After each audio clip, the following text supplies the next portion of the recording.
and someone looked fearlessly at the camera and shouted at me, "You're an F-word bomber." This is what happens in the front of the camera. You can imagine what could happen behind it. Yeah. And for me, it's quite difficult to take. It's really painful because I'm actually not a bomber, I'm not a terrorist, I'm a molecular geneticist working in the lab trying to improve the life quality of cancer patients.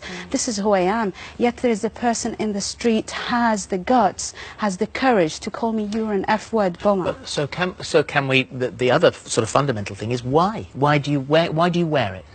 I wear it because it's my own personal spiritual journey. I believe it's my own way to connect with God. It doesn't mean that I am undermining women who chose not to wear it, or they wear the headscarf, or they don't wear it at all. It is just my own personal journey. It's an act of worship. I believe that I will be rewarded if I can wear it, but also it has become part of my identity as well as my faith, and also a symbol of resistance to all these stereotype and negative perception about Muslim women.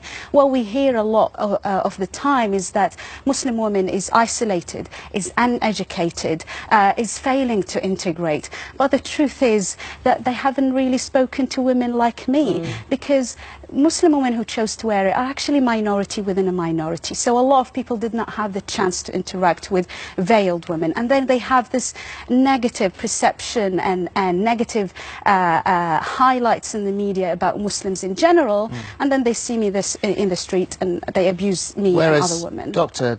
Taj, you say this is a toxic ideology. Yes, because it's got nothing to do with Islam. For people who say this is part of the spiritual journey, part of religion, I have a very simple question for them. Where in this book, in the Quran, does it actually say so? Nowhere. In fact, nowhere. And the word, in fact, burqa or niqab is not even mentioned in the Quran.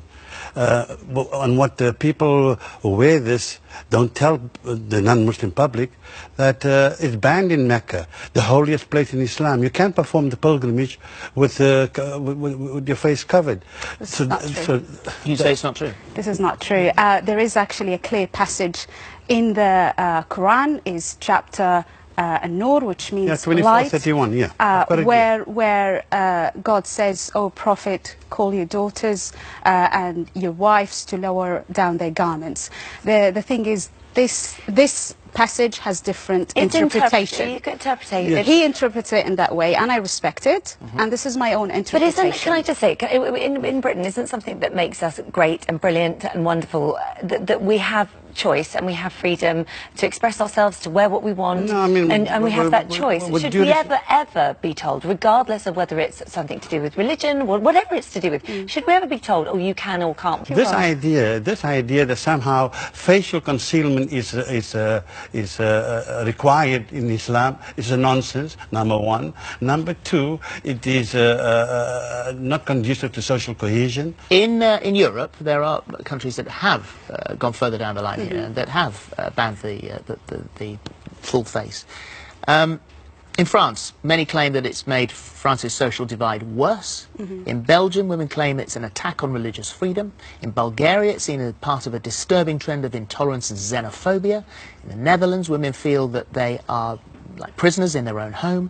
And in Austria, it's seen as a reaction to the rising popularity of the far right. It has no benefit. That's what you might say. For example, why do you think a Muslim majority country like Morocco has banned it, or Chad, a Muslim majority country, has banned it, and Niger and other Muslim majority countries have banned it? This idea that this tribal garment somehow is representative of Islam. How is this thing symbolic of Islam? How? I don't understand how some spirituality is within. It is not a facial symbol. It's my own choice. I want to wear it. It's part of my not a facial symbol. You know, you know what? I respect his right to disagree with me. You know, he's got his own interpretation, and I respect that. But I find it difficult that a political party comes and superimpose their views and ban it. And not only that, trying to fine me for wearing and exercising my right to express my faith and identity.